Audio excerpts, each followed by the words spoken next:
अच्छा जी, virus structure. अब इसके अंदर हम डिस्कस करेंगे कि वायरस के कौन कौन से कंपोनेंट्स हैं। कंपोनेंट्स का मतलब है पार्ट्स, यानी अगर हम वायरस का स्ट्रक्चर देखते हैं तो उसके अंदर हमें कौन कौन से स्ट्रक्चर या पार्ट्स नजर आते हैं। वायरस स्ट्रक्चर है 3 कंपोनेंट्स और 3 पार्ट्स। जो मेजर 3 कंपोनेंट्स या 3 पार्ट्स हैं वायरस स्ट्रक्चर के, उसमें सबसे पहले है इन्वेलप और दूसरा है कैप्सूल। और कैप्सूल जो है इसके अंदर हम डिस्कस करेंगे कैप्सोमियर को, जो कि इसका कैप्सूल का बिल्डिंग ब्लॉक होता है। और थर्ड वन है जिनोम। जिनोम का मतलब है इसके जेनेटिक्स जो है वो किस तरह पास होते हैं। फर्स्ट ऑफ ऑल हम डिस्कस करेंगे इन्वेलप को। The outer most envelope is the outer most covering and it covers capsid. Envelope जो है बेसिकली आउटर मोस्ट कवरिंग होती है, यानी जो सबसे बाहर वाली लेयर है वायरस के स्ट्रक्चर की, उसको हम इन्वेलप कहते हैं। और इसका फंक्शन ये होता है कि ये कैप्सिड को कवर करती है। It is a loose layer. Envelope जो है बेसिकली ये एक लूज लेयर है। ठीक है, लूज लेयर का मतलब है बिल्कुल लूज होगी, मतलब यानी ये प्रॉपर शेप नहीं देती बेसिकली। और it has spikes on its surface. और इसका फंक्शन, इसका अगर हम स्ट्रक्चर देखते हैं इन्वेलप का, तो इसकी सरफेस के ऊपर यानी इसकी बाहर वाली सतह के ऊपर स्पाइक्स होते हैं। अब स्पाइक्स मौजूद होने का मकसद क्या है? इन्वेलप के ऊपर जो स्पाइक्स मौजूद है उसका अगर हम फंक्शन डिस्कस करते हैं, it helps in the attachment on host cell. Spikes क्या करता है? अटैचमेंट कराता है वायरस की होस्ट सेल के ऊपर। यानी जब वायरस आपके बॉडी के अंदर एंटर होता है, जाहिर सी बात है उसने आपके सेल्स के ऊपर जाकर अटैच होना है। जो अटैच है, अटैचमेंट करवाने वाला जो पार्ट है वो स्पाइक्स है, जो कि इन्वेलप के ऊपर मौजूद होता है। नोट, एक बड़ी इंपॉर्टेंट चीज है, वो आपने याद रखनी है। If the envelope is destroyed, अगर आप किसी भी वायरस के इन्वेलप को डिस्ट्रॉय कर देते हैं, virus can not infect the host cell. तो वायरस जो है आपके होस्ट सेल को इन्फेक्ट नहीं कर पाता। क्यों नहीं कर पा रहा है? क्योंकि वायरस के इन्वेलप जब आपने डिस्ट्रॉय किया, उसके स्पाइक्स ही खत्म हो गए हैं। स्पाइक सिंपल आप कह ले कांटे।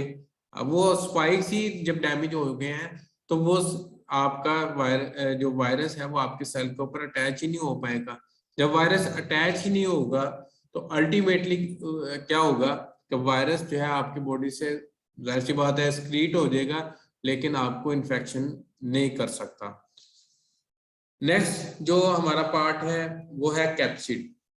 कैप्सिड भी एक आउटर कवरिंग है, लेकिन ये किसको कवर करती है? Date covers genome. कैप्सिड जो है ये आपके वायरस के जिनोम को प्रोटेक्ट करती है। ठीक है, और जिनोम बेसिकली डीएनए या आरएनए।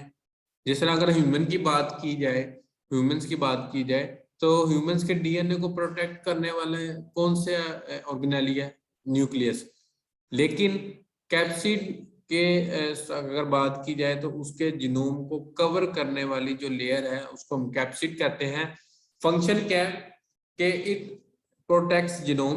पहला फंक्शन ये है कि ये जो है वायरस के जिनोम को प्रोटेक्ट करता है, यानी वायरस के डीएनए और आरएनए को प्रोटेक्शन प्रोवाइड करता है। एंड इट गिव, सेकंड जो फंक्शन है, it give shape to the virus. और जो वायरस की शेप है वो कैप्सिड की वजह से है। अगर कैप्सिड जो है हेलिकल शेप का होगा तो जाहिर सी बात है वायरस का स्ट्रक्चर हेलिकल होगा। अगर कॉम्प्लेक्स है, तो अगर कैप्सिड की शेप कॉम्प्लेक्स है तो वायरस की शेप भी कॉम्प्लेक्स होगी।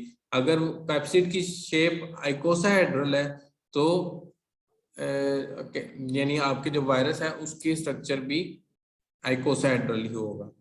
ठीक है, ये शेप है बेसिकली वो किसकी वजह से होती है? कैप्सिड की मदद से। अब कैप्सिड के अंदर एक पार्ट है capsomere. Capsomere is the sub unit of the capsid. Capsid जो है एक सब यूनिट है, एक पार्ट है कैप्सिड का, या दूसरे अल्फाज में आप कह सकते हैं capsomere join together to form a capsid. Capsomere मिलकर कैप्सिड बनाते हैं। सब यूनिट होता है हिस्सा होना। ठीक है, तो यानी कैप्सोमियर वो छोटे छोटे हिस्से हैं, जब ये आपस में ज्वाइन करते हैं तो एक कैप्सिड की शक्ल बन जाती है। और ये आपने बात याद रखनी है, each virus has different number of capsomere. हर वायरस के अंदर डिफरेंट नंबर ऑफ कैप्सोमियर है।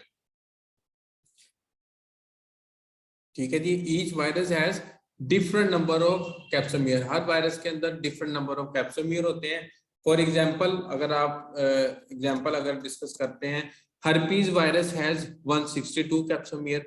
हर्पीज वायरस में 162 कैप्सोमियर होते हैं। एडिनो वायरस हैज 252 कैप्सोमियर, और जो एडिनो वायरस है उसमें 252 कैप्सोमियर है। लास्ट जो चीज है वो है जीनोम, और आइदर डीएनए और आरएनए इज प्रेजेंट। ठीक है, जीनोम में या तो डीएनए होगा या फिर आरएनए होगा, but virus do not contain DNA और RNA at the same time. अगर हम वायरस के स्ट्रक्चर की बात करेंगे तो आपने ये बात याद रखनी है कि वायरस के अंदर डीएनए और आरएनए एक टाइम पर मौजूद नहीं होता।